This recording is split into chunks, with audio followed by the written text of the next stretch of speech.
What's up, people? We are back. We are here with that post game pod that we promised you. I'm sure that you guys got that notification, that ticker, or whatnot. So, again, with that being said, look, everybody, we're here. I'm excited. I'm happy. College football is back. I can't tell you guys how happy I am. All of our ops, they are. We'll talk about that in a little while. Let's just focus on Team 131 right now. Chris Mason, Jason, how are you guys doing tonight? I'm doing good.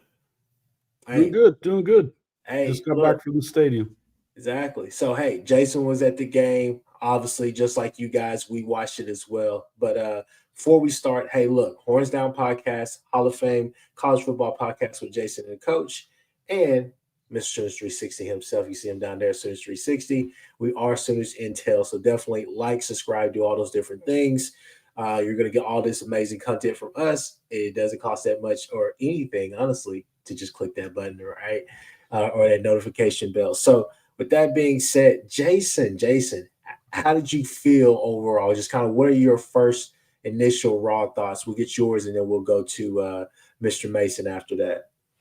Uh, I mean, I thought they were pretty good. You know what I mean? I thought that, obviously, Material, I think he missed, 7 passes or something like that total. Had like 28 completions, 27 completions, something like that. But, you know, they sputtered here and there and stuff like that. It was super vanilla. I wouldn't, I don't put a whole lot into it. They went super vanilla. I know a lot of people in the chatter probably freaking out a little bit about not putting up 60 on them like we kind of expected that they would have. But I think you also have to remember that this is a FCS playoff team, which is not the same as playing your normal FCS opponent. There's another FCS playoff team that's beating K-State right now, is about to beat K-State, and Michigan is only winning by 10 against New Mexico, who would get its ass whipped by this FCS playoff team as well. So, listen, I mean, it's just, I think that they looked pretty good. I think they looked pretty good. You know what I mean? I think that the defense looked like it should. It beat the brakes off of them. But the offense, looked good at times. They were making a distinct effort at running the football. Run the ball. You know what I mean? So it was super vanilla. I think you got pretty much what you expected to. Chris Mason? I had 2 goals for this game. Very, very basic goals. One, could we scheme anyone open? And 2, with said wide receiver schemed open or tight end schemed open, could our quarterback get them the football? And check 1, check 2. Are there other stuff that needs work? Yeah, most definitely. But all in all, I thought the wide receiver core looked good. I thought the tight end group acquitted themselves pretty well. Illinois State obviously was going to great lengths to shorten the game. So when you gave them 2 possessions, basically 3 possessions with penalties and turnovers, when you gave them 3 possessions, Illinois did everything to run clock. They're usually a no huddle team, and they ran clock all game. They ran the ball a little bit more than I thought they really would. They got some first downs, and every first down meant like 3 minutes off the clock, basically. So Unk's goal is, would be my third goal to stay healthy. So I think based upon everything that got laid out and the conservative scheme Illinois State really came with, I felt like, John Mathieu went 30 of 37.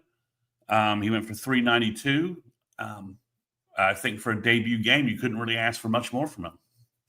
So I'll jump in here if you guys don't mind.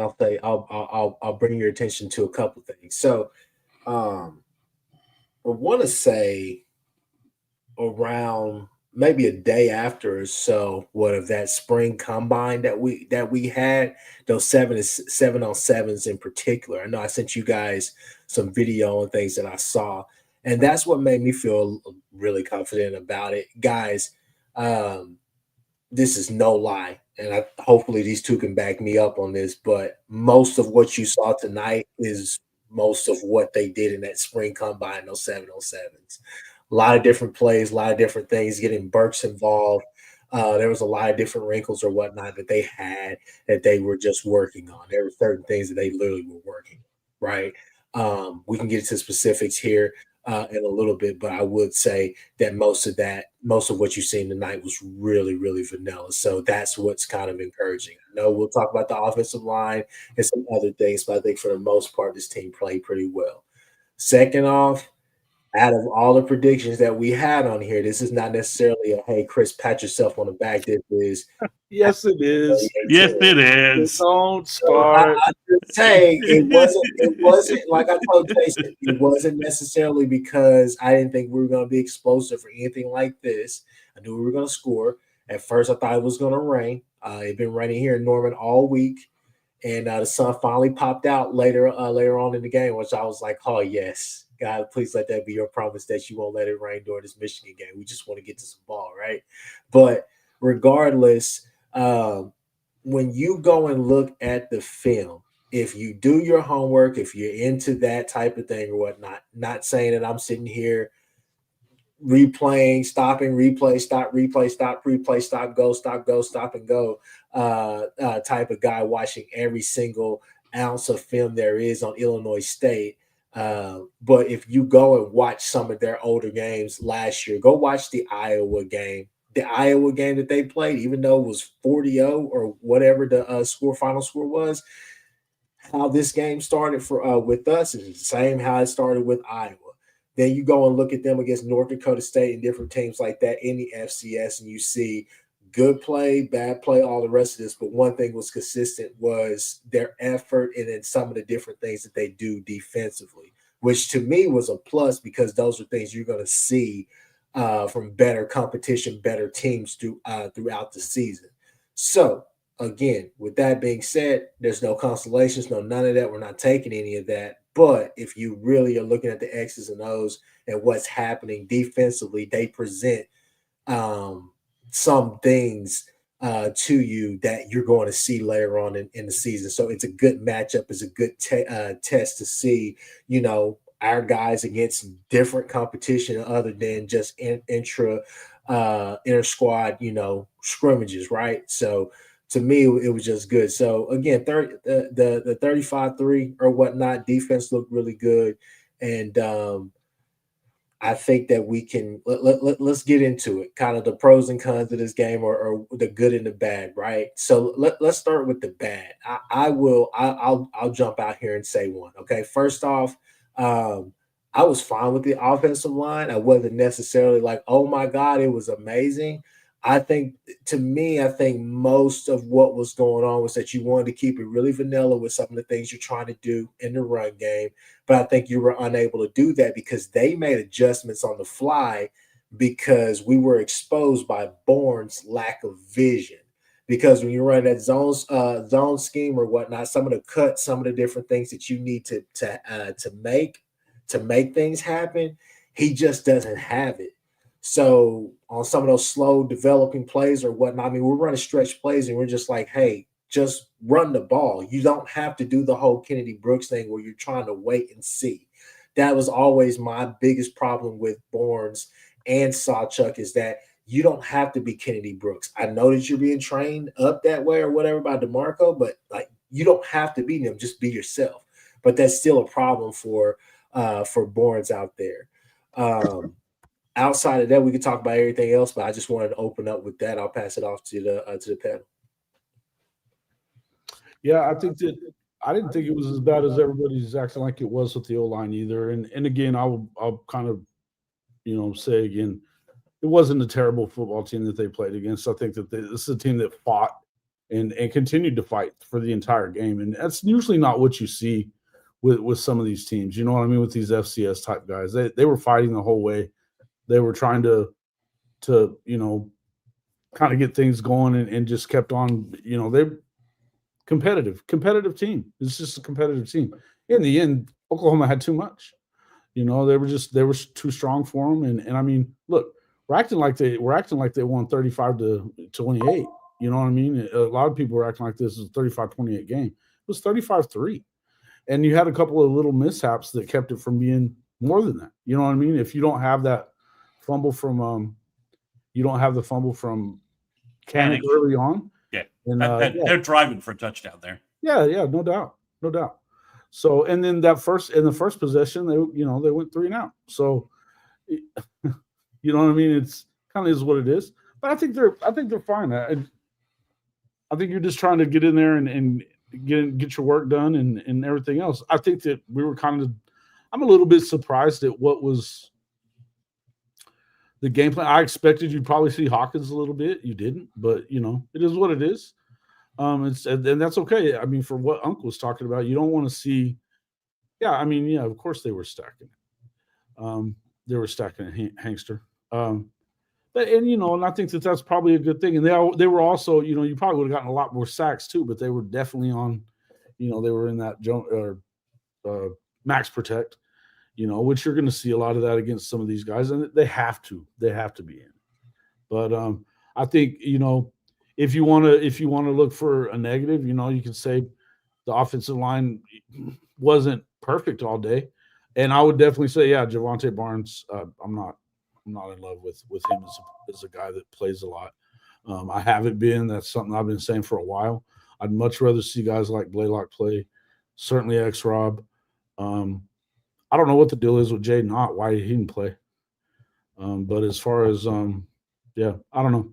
It just, to me, I thought that I thought it was in hand at all times. So wasn't really concerning. Go ahead. Yeah, I mean, I think if I'm just going to rattle off positives, I mean, did we play 30 guys on defense tonight? Seemed that way.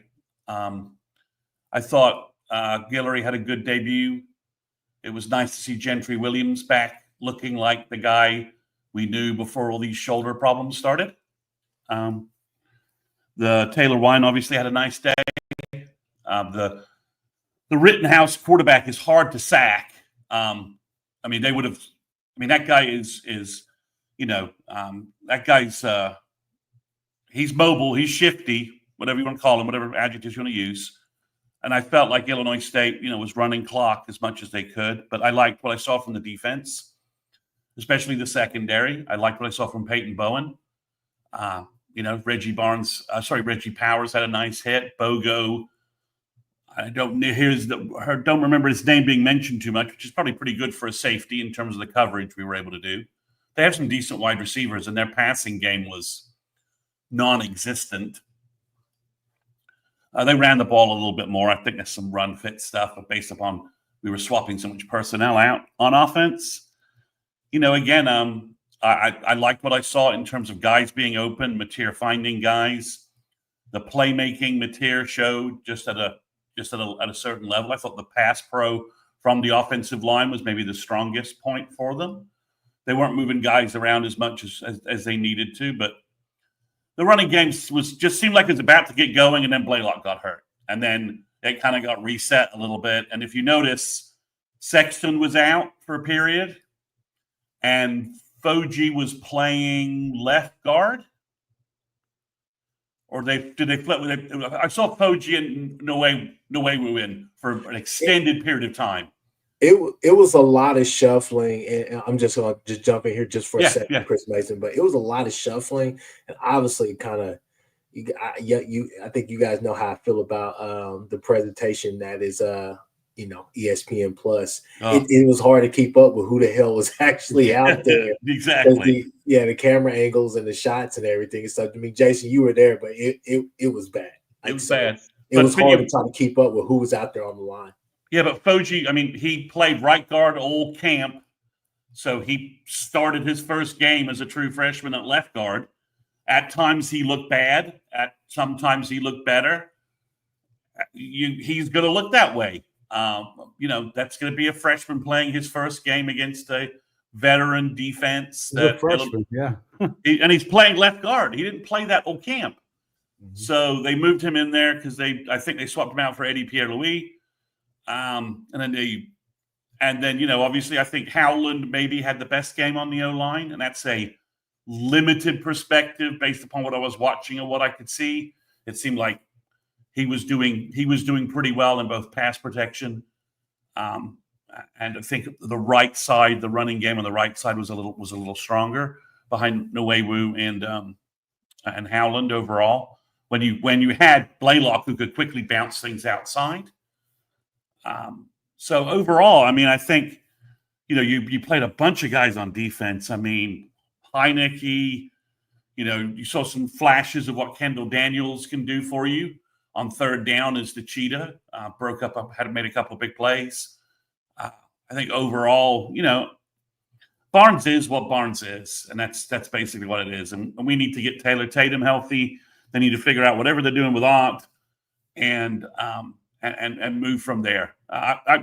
If we want to go real negative, I wasn't real impressed with Ekstrom today. He looked a little slow, but it could be that maybe just we were calling really vanilla stuff when he was in there, and they were just slamming everything. They were just bunching up inside from that standpoint. And that's how I felt. I felt like some of the different things that you saw on the back end, especially in that zone scheme early with the Bournes, it closed up early simply because they made adjustments. I mean, it's what any good team does. They made adjustments and they were prepared for it. We didn't necessarily change anything in that.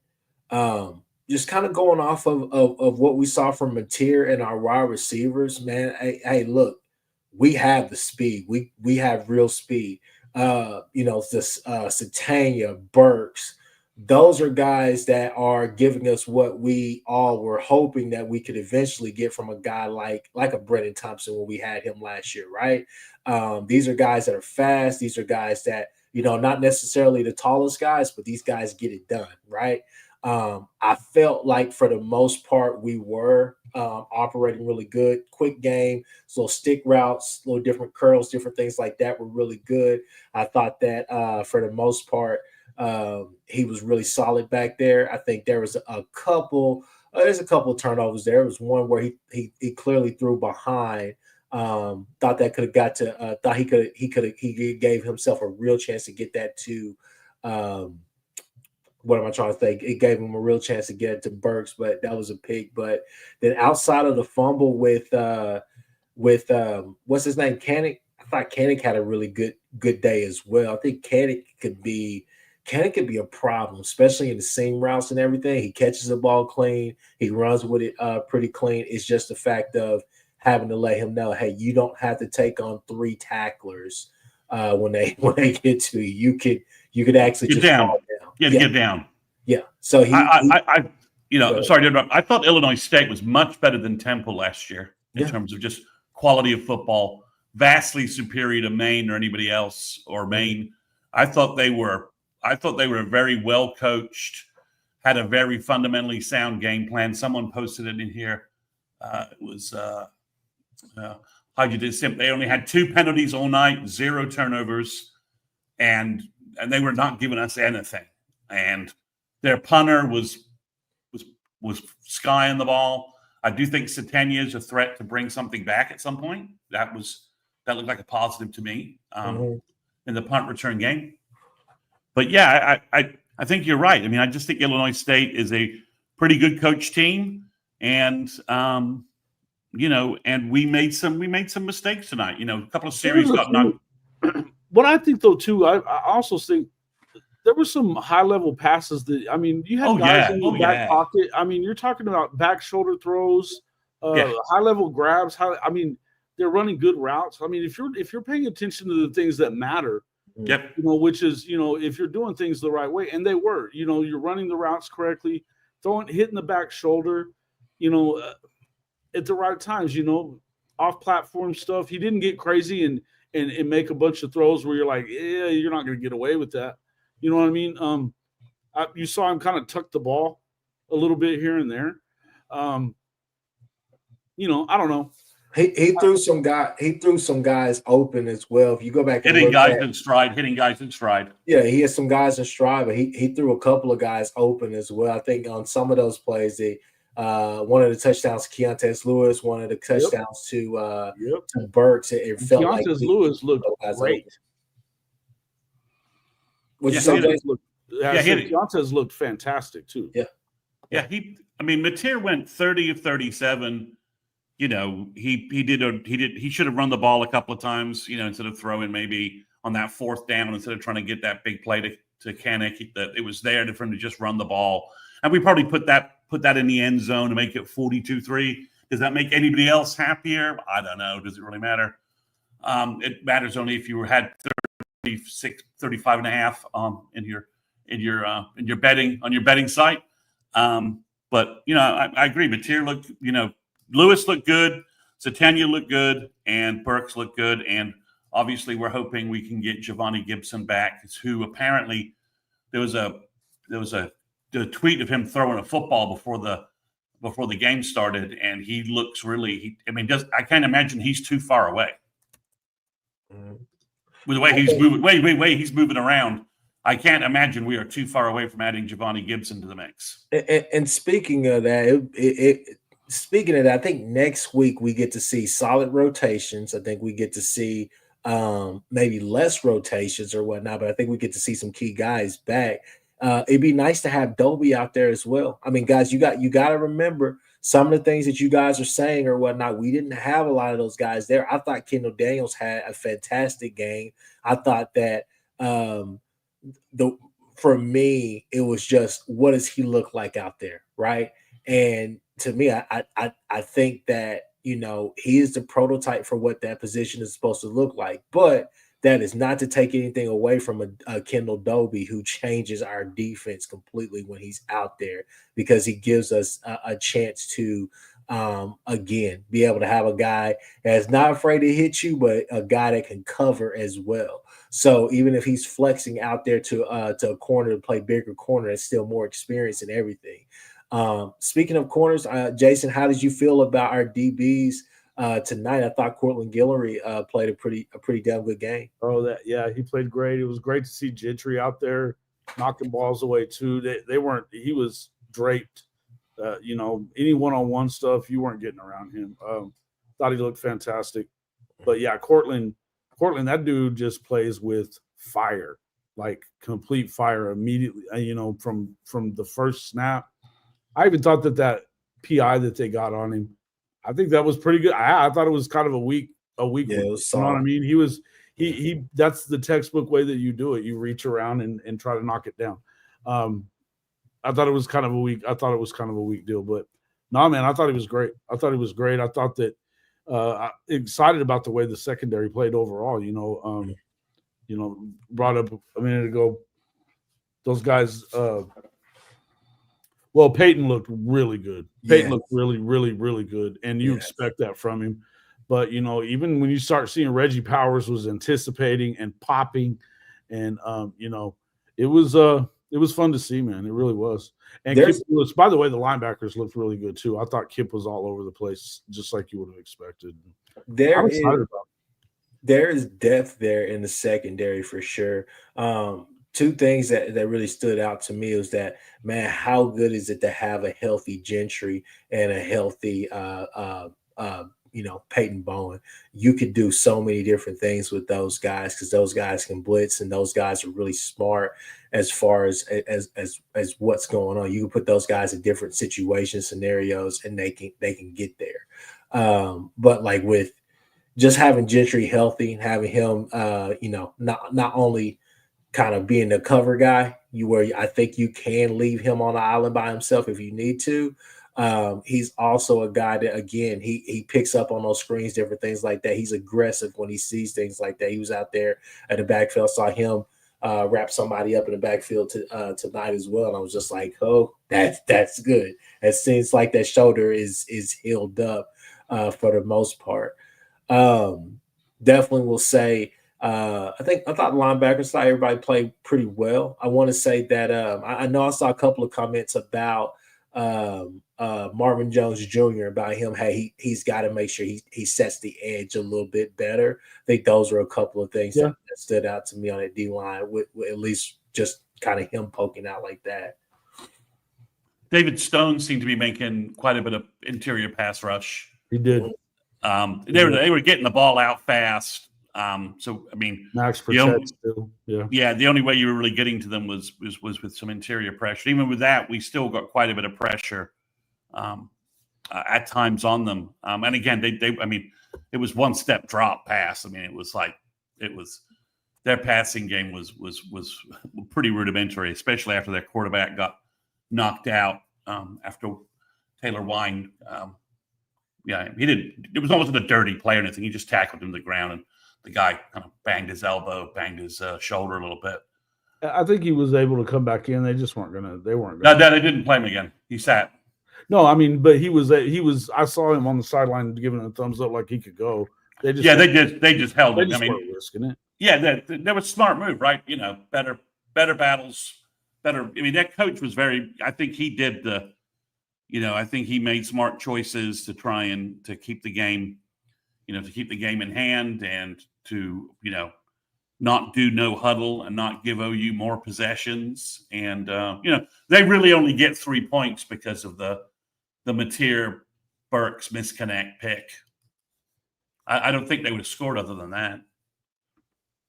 Maybe they would have gotten one more drive and gotten like a long field goal attempt, but they certainly weren't getting in the red zone.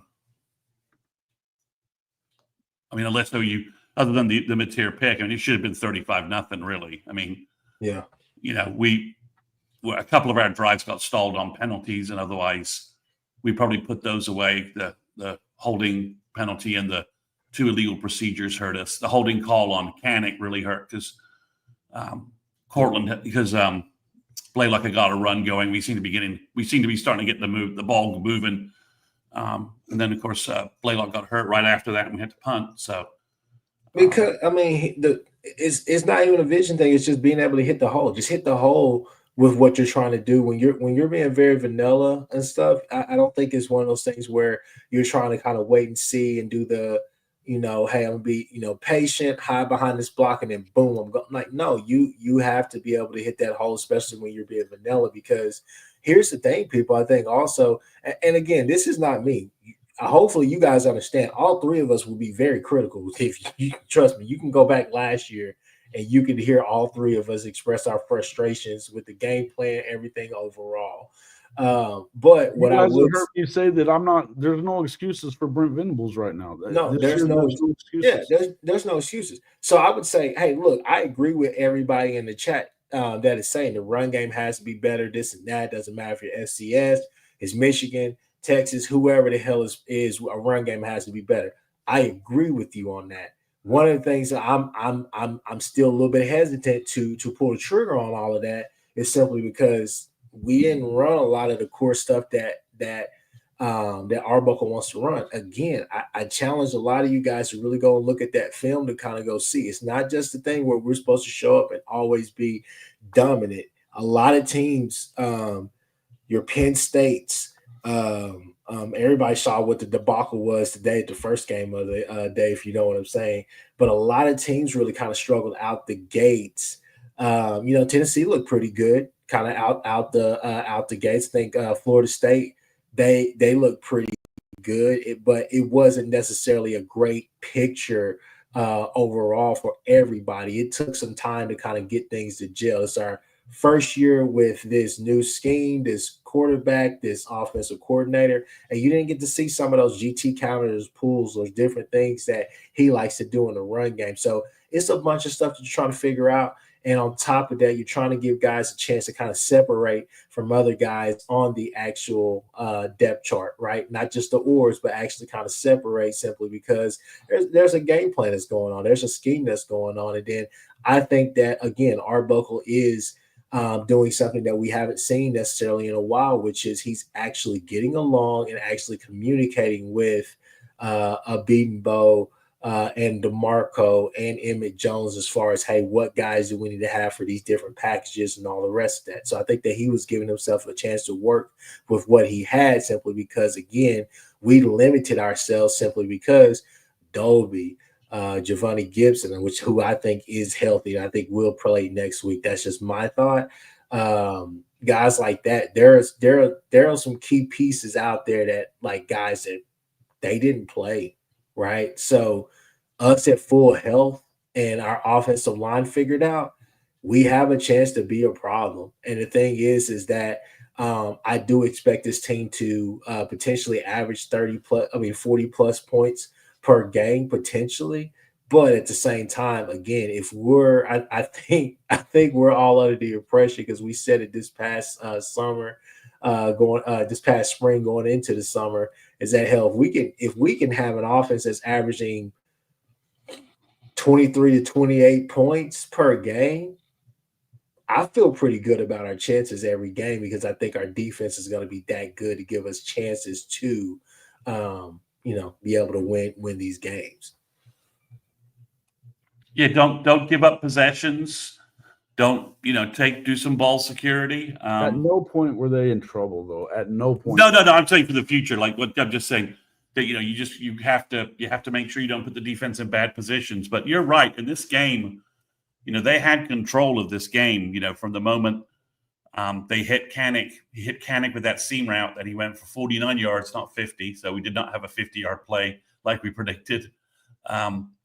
It was over, right? And then he hit Burks right after that for a quick touchdown. I think I had that sequence right. It was Kanik and then Burks, bang bang for the first touchdown. I think after that was on the board, it was like, okay, we can pass on these guys if we don't stubbornly run the ball. We can pass on these guys and make it work. Hey, one thing I would also say, kind of in pass pro and different things that that we did kind of in the pass protection or whatnot, I was actually kind of pleased simply because coming into this game, if you watched us our preview shows that we do that we're going to continue to do on Thursday nights around 8 p.m. CST time. Just a quick plug for you guys. We said, hey, on third and long, whatever they consider to be third and long, hell, even second downs or whatnot, they send the house. They're not going to sit back and run zone or try to run anything that's cute or anything like that. They're sending the effing house. So I thought we picked up a lot of that stuff pretty well. And again, there are things in there in the tea leaves that if you're actually reading those where you felt pretty good. But again, there are some things that this is going to be a work in progress. They got to get better. They have to get better, just like Michigan is going to have to get better for this game next week because hey, you can sit there and look at Michigan as well. They gave up 17-something points to New Mexico, who basically borderline FCS teams. So here's the thing: is that I'm not trying to. They were as good as an FCS team at New Mexico, bro. Yeah. Come on. That's what I'm saying. So I'm just saying that there's a lot of work that needs to happen. Guys, I'll start with you, Chris Mason. Kind of give me your, we gave our MVPs of the game. Did yours change any? Yeah, I mean, I think I would obviously, I think you have to go ahead and just say, Mateer was the offensive MVP. He was the MVP of the game. I think Keontae Lewis is maybe 1B, however you want to do it. I think David Stone was pretty good at defensive end, was pretty good on defense, but I would say I probably would give it to, I think I probably would give it either to Gentry or maybe Colin Guillory because the cornerbacks just allowed the rest of the defense to they locked down their wide receivers and they got a pretty good one. One of their guys is pretty good. Some NFL guys think he's sort of a draftable 4th, 5th round type guy. We just shut down their passing game completely. So I'd probably give it to Guillory and Gentry as well. Obviously, but I think, if you're freaked out about the offensive line, okay, this was pretty much a textbook game, the same game we played in 2015 in the opener with Baker and Lincoln Riley. Couldn't run the ball, got about the same amount of points. Baker had a good day. Mateer beat it. I mean, if they're almost mirror textbook copies of each other, except our defense played much better than the defense in 2015. So, can OU get better? Yes, but I feel better about our quarterback situation than the QB situations, I think, in Austin, Tuscaloosa, and elsewhere. Yeah. And I think that's something that we've said over the span of this these whole conversations leading up to this game is that, a lot of teams are going to have to figure things out. Hey, Aguilar looked pretty good for Tennessee today, but outside of that, who else looked good? I mean, I was looking at Ole Miss, and when you go to Austin Simmons' stats, you look at 2 interceptions, right? So I mean, it's one of those things where there's a bunch of teams that are starting brand new quarterbacks, and it's gonna be a little bit of work in progress. But some of these games, some of these early tests that you get, you kind of get to see what you have. Jason. What are you asking? I'm sorry. I was just asking, like, did your MVP or anything like that in the game change? No. Well, yeah. I mean, I think Cortland Guillory, you could probably definitely give it to him on the defensive side if you want to. I mean, John Mateers, I mean, yeah, you go out there and you hit 28 passes or whatever. You got 4 total touchdowns. It probably is him. I would also say, though, I mean, listen, for all the people that think Jaren Kanak just sucks and there's no way he should be good and, blah, blah, blah, blah, blah. We're going to, we're scared shitless about Joe John still being in charge of that room and whatever, which, is debatable, by the way. Because I would think that Kevin Wilson has a lot of say over what's going on in there. This guy is really a problem for people. I think he's going to be a problem for people. His speed, his hands, he's got a knack for playing on offense, and I think it's going to get better. I think you could probably, if he hadn't fumbled it for sure, then you would probably be talking a little bit more about him. Loved what I saw from Isaiah Sategna, though, and Keontae Lewis for sure. So, yeah, I would probably go with Mateer. Defensively, probably go with Guillory or, I like Taylor Wine a lot too, man. He looked really good. Yeah, well. That's a good pick too. Yeah.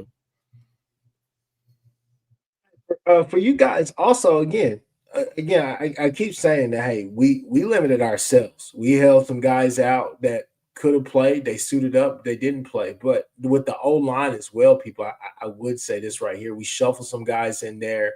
And the thing is that you still got to see what we look like with Derek Simmons and Fasusi in the fold, right? Sexton as well, like a full dose of that. So I think you still have to see what you look like. I think they opened up. They did things. Again, pass protection I thought was fine. I think run blocking, obviously, that was less than desired. But at the same time, I just want to see this team at full health, right? It's been a while since we've seen this team at full health. So when we get some of these guys back, I think it's going to be really interesting because I think that with what we saw tonight kind of offensively, especially with our wide receivers, I think that when you are able to get maybe a Giovanni Gibson back and get Kearney didn't play at all. I didn't see him out there as well. So I think once you get a full dose of like these guys. Hasn't he been banged up pretty much for most of fall camp? Yeah. I mean, it almost seemed like if you were hurt at some point in fall camp, you didn't play today. Yeah. I mean, you just didn't play. So overall, guys, what was your score? What was your grade? Excuse me. What was your grade for tonight? I think I'm kind of with the chat. Well, chat may say a little bit worse, but I think I would say probably like a C plus. Just because, C minus, C plus, just because you left some things out there on the field. There's some work, but there's some good film to fix things. I think there's more things that are correctable than not.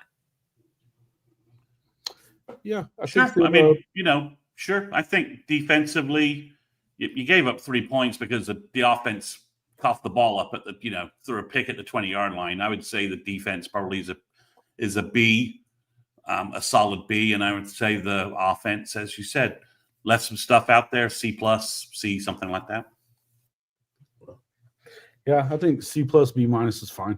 You know what I mean? I think I didn't expect them to be an A plus today. Just so we understand it, they don't have to be perfect in game one. You hope that they're getting better from week to week, and I think that people forget that as good as Bill Bedenbaugh is, that offensive line generally isn't its greatest in the first 2 or 3, 4 games of the year. It gets better as it goes along. I think that's part of it, right? But I do say that, you know, it could have been worse. You could be Texas today that, you know, did not look good on offense whatsoever. You know, we're gonna get to that. We're gonna get to that. oh, we're gonna get to that. You could be Alabama that just got, you know, mud-holed in freaking Florida State too. So we're gonna get to that. Hey, one last comment before we move to just a couple other topics or whatnot. I will say this right here. Again, if you're looking at the tea leaves, maybe this is just me kind of nerding out, geeking out, trying to actually see it for what it is. I really like Arbuckle's offense. And the thing that I like the most about it are two things. One, he can be effective with whoever the hell is out there. Saw Jacob Jordan out there catch a pass. Obviously, we saw how he was scheming up things for a guy like Kanik, right? But at the same time, you got to see just different guys come in there, and you're still effective. It's not necessarily a drop off. It's, hey, we're going to get the best out of this this formation, right? Second thing was that you can tell with the offense that, hey, we can build things out of this. And I think that's where the run game comes into it, is because if the run game is actually working, I think it's going to be hell for a bunch of teams, because you're not going to be able to just, you know, kind of lollygag around. I think you're going to have to really figure some things out and really scheme and really make sure that you understand what's happening, because those deep digs that we kept getting with Keontez Lewis, and then you kind of saw with those digs started becoming more available when we were able to kind of run the ball. And then also when you kept carving them up for those touchdowns, those touchdowns with Keontez Lewis, obviously, and a Burks. But there's different things that I saw tonight where I was like, hey, I see what he's trying to do. He can build off of that. We've shown these looks, these same formations, and he's just building off of that and giving you more of giving you just more route trees in your arsenal. I was like, I really like this offense. So it's going to be interesting to see how that plays out over the year. With that being said, fellas, before if we want to move back to that conversation, we can, but I think that we need to discuss what happened today at 11 a.m. Texas, Ohio State, man. Bevo's bodyguard, Ben G, where are you guys at? Where are the Longhorn fans in here? Where are you guys at? Jason? Oh, yeah, I figured they – no, Bevo's bodyguard didn't show up? I can't believe it. You know, Benji, he's there in Columbus, so it is what it is. I'm sure he's definitely drowning his sorrows right now because he was so sure that being in the house was going to bring them luck. But I think it's hilarious. Guys, we're not making excuses. We're not making excuses for anything. If they look bad in week 4 or 5 and they don't go into the Red River undefeated, we're going to have plenty to say. We're going to have plenty to say. I don't think that you can judge everything off of one fucking football game, okay? You can't do it. You can't do it. And the same is true for Texas, except for the problem that I don't think it was so much an Arch Manning problem. I think Sark is mid. I think Sark is mid when it comes to calling games, especially against teams that have similar talent. I think he was scared to death to let Arch loose and let them go do what they wanted to do. I don't think their receiving room is great. You know, I don't think that they were getting a ton of separation against a fairly new secondary with some of those guys were brand new to it. To be honest with you, I didn't expect them to go in there and win, so I don't have a huge problem. But if you were listening to the world, you know, all these, you know, flyby, you know, content guys and, you know, media guys that were, oh, Texas is the best. That, you know, that just the expectation levels were crazy. But I think that Sark is not as great as everybody acts like he is. I think that has a lot to do with it. And the play calling was trash. What are you holding back there? If you're playing Ohio State, what are you afraid of? You're not. To me, I didn't expect them to win, but I expected them to go out there and try to throw the shit around and get it after it. he didn't. He was scared to death of turning him loose, and I don't see why. I think he lost. If there ever was a chance for Arch to win the Heisman, it's gone. It's gone. So, I'll jump in and say this right here. I thought it was two things that stood out to me. I thought that one, I will say this right here, and I'll go ahead and let the nuts hang on this one. Texas. Yeah, here's a couple observations for you. I'll let the nuts hang on this one. Texas is lucky that they didn't let Julian Sayin loose, that they kept him in the game manager role, because what he showed me today, minus some of the drops, they could have moved the chains and got him in a rhythm really fast. But what he showed me today was he was like, hey, he can he's got another step. He's got another step that he can get to. That kid could potentially be special. He's going to be a hell of a player. But to me, I thought, hey, if you let him loose, Texas would have been in trouble. Second thing that I say that point out that stuck out to me in that Texas game was simply this right here, is that I was shocked that Sark. I was like, I don't even know what this offense is. Where is the true RPO scheme that you really want to get to? For me, was Sark. Why is he running it more, right? Yeah, I mean, trust. I am with you on that. I think that one, you're with Sark, for me, I would say this right here. He loves a bell cow. He's gonna have to figure out who he wants to run with. I think that Baxter always and will always be, for right now, the best running back that they have potential wise, but Trey Wisner just runs harder, right? So you gotta have to figure out who's gonna be your bell cow out of that. I think you need to get consistency, especially with that old line that is, I mean, they're not that good. But the thing that really bothered me about today for Texas was the simple fact of I don't know what offense that was in the first like 4 or 5 series. To me, it felt like, hey, the stuff that I always call him crap for, it usually works for, right? The screens, the reverses, the different plays like that actually worked in the second half whenever they ran tempo. I think those were a couple of things that I didn't understand. Some of the dig routes, some of the longer developing stuff or whatnot, it was open, but Arch was side throwing a lot. I mean, he was throwing at the feet of his wide receivers and tight ends an awful lot. When it looked good, it looked good. It looked great. But there were times where I just didn't really understand that. But schematically, when you're looking at games like that, I tell people all the time, you have to take away all of the cute shit, the reverses, and all the rest of that stuff. There were Texas fans leading up to this game talking about Patricia has never called a college football game and everything. I'm like, he won freaking Super Bowls at the highest of the highest levels. What are we talking about? But regardless, though, he set on a lot of that stuff, and he made him call it a game straight up. If you can force Sark out of that script, right, those first 10 to 15 plays that he wants to run, and when Sark is feeling good, we know those first 10 to 15 plays that he puts on that script, he will just circle back to them and figure out how to build off of those. If you can force him away from that script, and you could sit on the cute stuff, the reverses and the little running back screens, a little cute, little whatever little trick plays that they run, if you can force him out of that and force him to call a game straight up, that's when Sark starts to falter. That's when the cracks start to come in. And so you saw that today. And that's something to me that was really disappointing, because I think that you could have put the pressure on Ohio State earlier in the game by running tempo, by running some of those different things to give them those looks. This is the first time, honestly.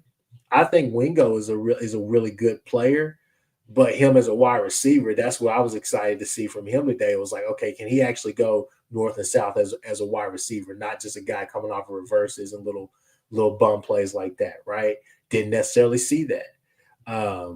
Andrews is probably their best receiver right now at tight end. I think the Livingstone kid caught a hell of a ball, but at the same time, it's a different world. I was not confident with DeAndre Moore coming back as pretty much your number one, but it was an interesting process. And the thing I think that Patricia did the best, that Ohio State defense did the best as well, they kept They kept Arch contained.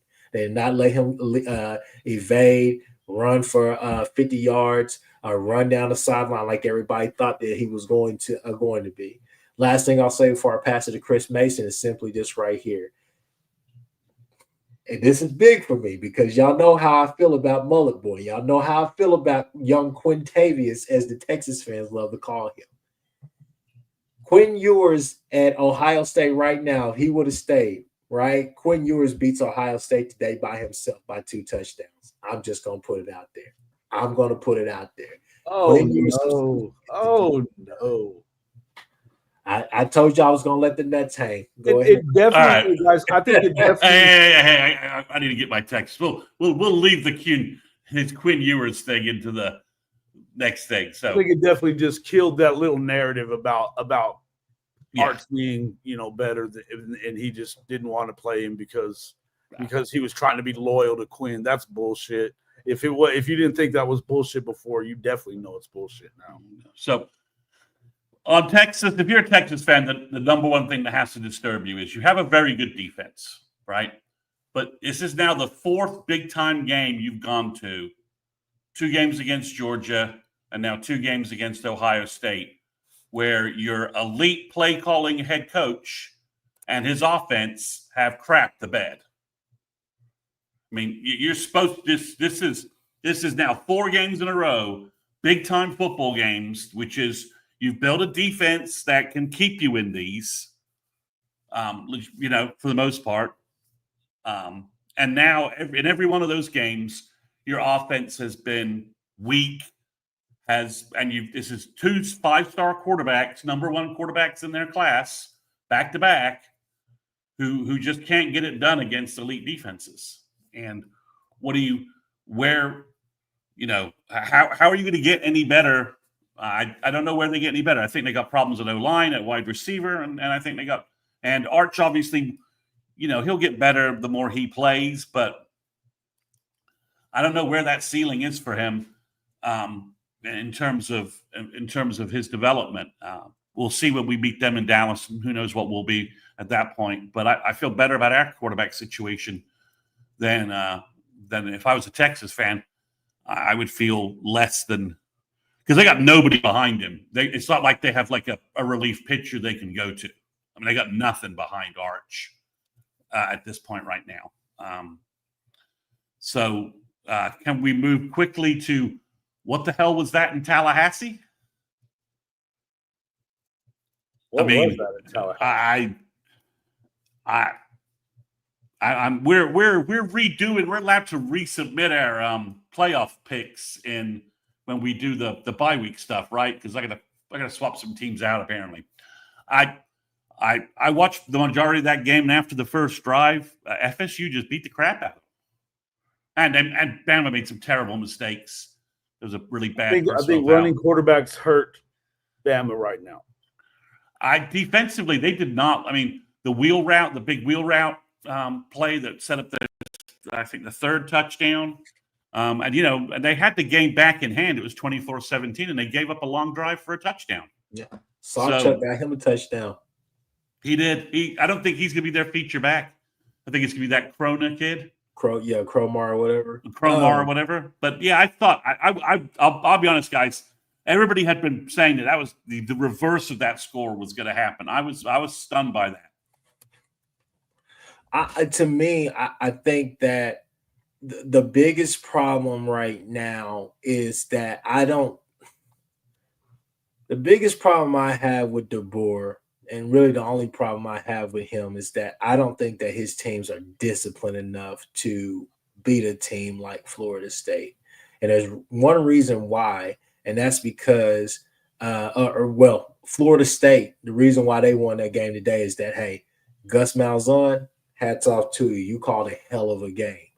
But OU fans, we saw him come in with a really inferior team, and we played down to their level 2023. A lot of different things guys were there in the spots. You just don't make the plays.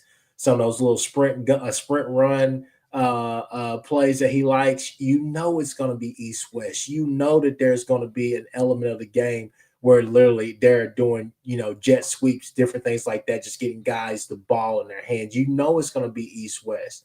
Eventually they will take their shots down the field. It's going to be a lot of gadgety type plays. You have to be disciplined for that. My uncle, we were talking today, and he made a comment to me that I thought was that carries on. I'll pass it to you after this, Jason. But he said, the problem with Alabama for him at least was the fact that Bama doesn't have the talent that they had back in the day to sit there with somebody like Ty Simpson at quarterback to win a game, right? Ty Simpson is a game manager. Let's just call him what he is. Wouldn't be surprised if you end up seeing Keelan Russell pretty quick. Yeah, him, Austin Mack, one of the others. Bama is not good enough right now. They have all the talent in the world, but it's not the same type of talent that they've had in the past under Nick Saban to sit there with a we can go back to plenty of those quarterbacks. I can't remember some of those quarterbacks' names right now. Chris Mason helped me out. Not obviously not Tua, not Mac Jones, but a Chris, was it Sims? So Chris Sims. That's not right. That's not right. Phil Sims. No, that's not right either. It's something like that. And the guy I'm close. Blake Sims. There we go. Blake Sims. Guys like that. You don't have the luxury of sitting McElroy and those kind of guys. You don't have the luxury of sitting there with those type of generational talents on the defensive side of the ball, guys who've made countless Pro Bowls and stuff. You don't have that type of talent to sit there. You're good enough to still go out there and make a playoff run, in my opinion. But, again, and people, this is what we're trying to say. I know that they're playing Florida State. We're playing Illinois State, but it's a lot. It's a lot of work that a lot of teams are going to have to do because there are definitely holes on a lot of teams. Sure. And I think it's more wide open than we even thought it was coming into the season. Mm-hmm. I think that was what you should glean from week one. If that's what I think anyway. I mean, Clemson getting beat 17-10 still. They're down by the goal line. They're about to lose though if they don't get a touchdown here. Yeah, they're about to send it. They could put it in overtime. Go figure that LSU has a chance to win in week one. Be the first time in 6 years. Oh, anyway, no, I think Alabama. They got some problems. I think that anytime that you're replacing the GOAT, you're going to have some issues. I think that it's still you have to. The thing is that. I think if you're smart as a Bama fan, that that it's going to take some time to institute their culture of what they like to do there. They're recruiting well, but I think a lot of people have said it, and Benji, he's one of the ones that's been saying that Alabama was going to lose to Florida State the most. And there's a couple of other guys in here too, so I'm not saying that nobody said it. But I would just tell you that I think that they have an issue with that. They're still trying to figure out the zone stuff that they like to do now, because that was not Nick Saban. He did not play zone. He was not going to do that shit. Oh, are we now? I can use it. It's crazy though that you would see the way that things are going with that. I don't know that means that they're dead meat or anything like that. But I do think that you got to figure out a way to stop running quarterbacks, because most of this SEC, as Jeff Shear said a second ago, has quarterback that has some mobility to them. And if you know that that's what it's going to do, if you know that is how you beat these guys, everybody's going to run the ball on them now. So I think that's what they tried to do. Castellanos, that's all he can really do. I don't know that I think a whole lot more of Florida State than I did yesterday. But I do think more, but I don't know how much more. It is what it is, And Clemson has turned the ball over on downs. Ball game. The killer gets it done. I mean, It was not great football. I mean, it was typical first game kind of stuff, to be honest. Mm-hmm. But yeah, we'll see. I mean, I have no idea what LSU will be when they show up in Norman in November. I have no idea what OU will be. So that's worrying about LSU was like, yeah, whatever. We got 3 months of the season before that becomes relevant. So, but yeah, there was some weird games. I mean, in general, to quote my brother, who lives in Chicago, the Big Ten is a steaming pile of fat crap, other than Ohio State and Penn State and maybe Oregon. I mean, he's like Ohio State has 2 football games from now. That's it. They got a 2-game season. I mean, Northwestern got trashed by Tulane with the BYU quarterback who I think showed up pregame to get his playbook. I mean, Wisconsin looked bad. I mean, everybody in the Big Ten has looked like crap, other than Ohio State so far. And I guess Penn State actually threw the ball to a wide receiver or 2 the other night. Penn State wide receiver actually caught a touchdown pass. So I guess that validates my faith in them to be in the top 4 in the playoff. But I mean, it's going to be a strange. It's already been strange. We haven't even had Notre Dame, Miami yet. It's going to be a strange season. Yeah, I mean, and hell, UTSA versus Texas A&M. They were hanging around for an awful long time. Running back at 177 yards for crying out loud. Yeah, dude. And everyone's saying UTSA hung around for an awful long time, bro. And then K-State did pull it out against North Dakota. Yeah. Mm-hmm. It's goofy. It's going to be a goofy season. The Big 12 looks like it's going to be an utter, train wreck of. Dude, yeah. I mean, K-State won at the bell, at the gun right here. 38-35. They won at the gun. I mean. At home. Yeah. I mean, so it's going to be. North Dakota State is who they North play. Dakota State, yeah. So they're legit. They're legit. Yeah. But here's what I've been saying this about. I've been saying this about that damn Ireland game is a hangover waiting to happen for both of those teams that play in it.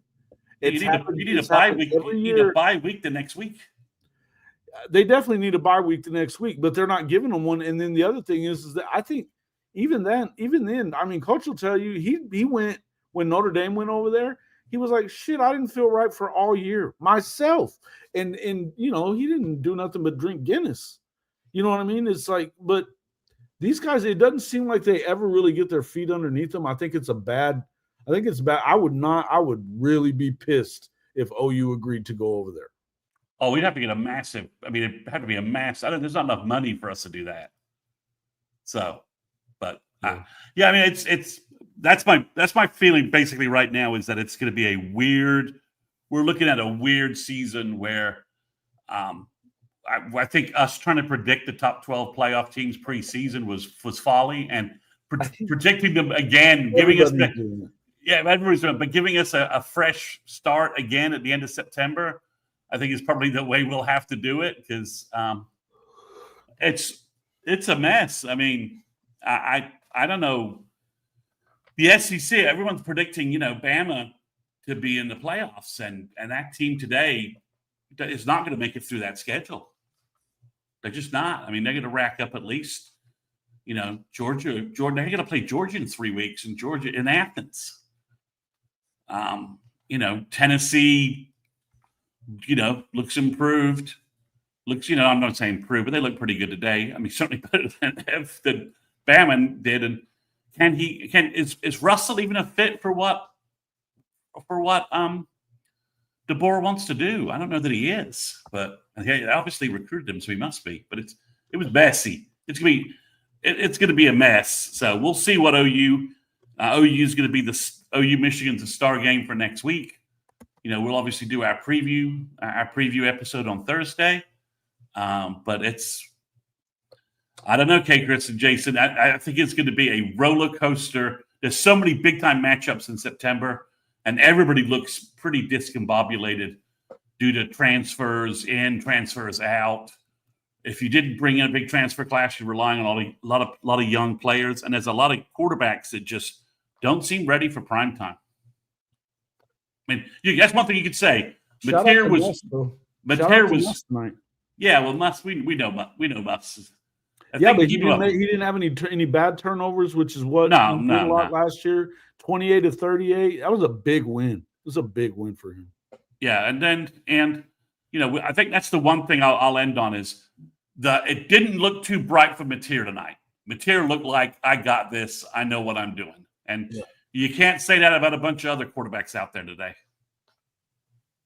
And I think that may be one of the biggest edges that we have outside of the defense is that, hey, as long as our guys are catching the ball, as long as the O-line can protect, and as long as we can possibly get a good run game, a solid run game, I think that's what Sooner fans are really yearning for right now. It's just a complimentary run game. As long as we can have those different things, I give us the edge there in any quarterback battle, no matter who we're facing. I think that we potentially have the best quarterback on the field every game this year. We just have to give him right now, other than Nuss, and maybe if Austin Simmons continues to improve, that could be a matchup too. We'll see. I mean, I think a lot of that is they're just in the same scheme. I like Austin Simmons. I just think it's going to take some time with him too.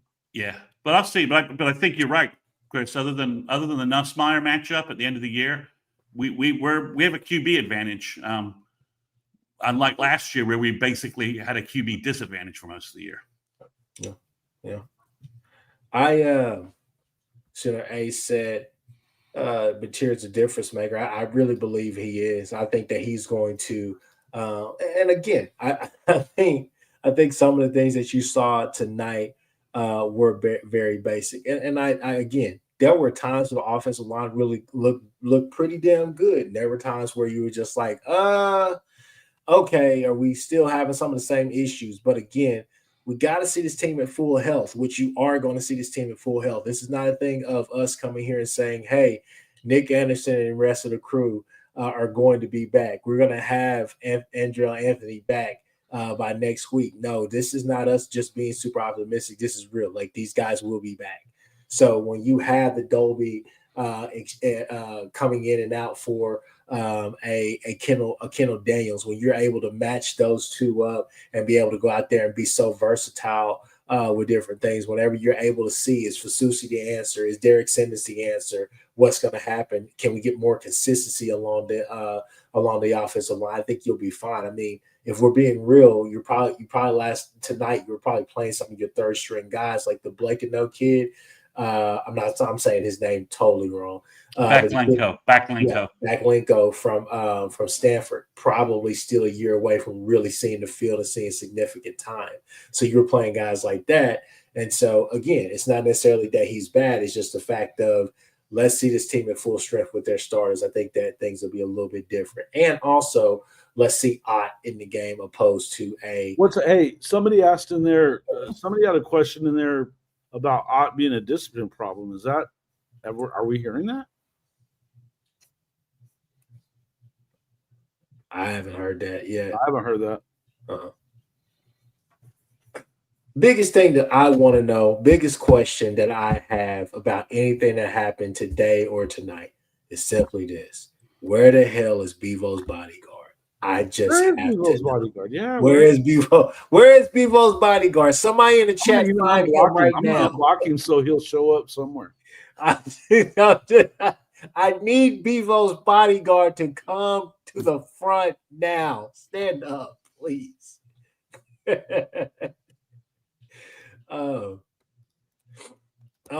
Man. So looking forward to next week. Next week is going to be a huge game, a huge test for the Sooners. Got to get this one. This is a very, very pivotal game for this program going forward, just to make sure that everybody knows we are to be reckoned with.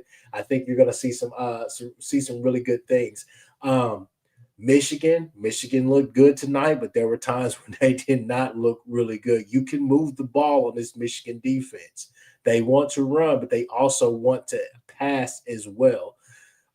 He will take his shots, but they want to dink and dive down the field per usual. So you just have to act accordingly. You have to be there. Guys, be honest with you, I thought we saw a lot more of Owen Heineke than I thought we would. I think you were saving guys as well. I think one of the best plays of the game was when who was that? Was that was Kobe? Kobe came down the lane and he knocked the hell out of that blocker. And we put pressure on Rittenhouse. I said, oh yeah, okay. So yeah. No, I mean, I just thought that it wasn't the cleanest game, but it was a clean game. It was clean enough. But next week's slate of games are going to be really good. Before we play, O State goes up there to Oregon. I mean, look, all of good game. I'll just say all of our ops. I've never seen a duck beat the shit out of a cowboy before. That's there. Yeah. Oh, man. But fellas, we've been on here for about SC win? Okay. Yeah. You said USC? Missouri State. Yay. Oh, they were down 3-0 to start that game, and then they blew the hell out of them. Don't worry about that. Lincoln was gonna let that happen. What I was gonna say, is Florida State ranked next week? Yes. No doubt. Here's a question for you. Does Texas fall out of the top 10? No. They lost by 7 on the road. Apparently, that's not the. I mean, look, we just heard about what they're doing with the strength of schedule stuff. It's not going to kill them that much, supposedly. But it's not going to be the playoff committee that's ranking them either. So they could. It wouldn't surprise me, but I don't think that they probably will. I don't think they're a top 10 team by any stretch, but that doesn't. But we didn't think they were coming in either, and they were number 1. So whatever.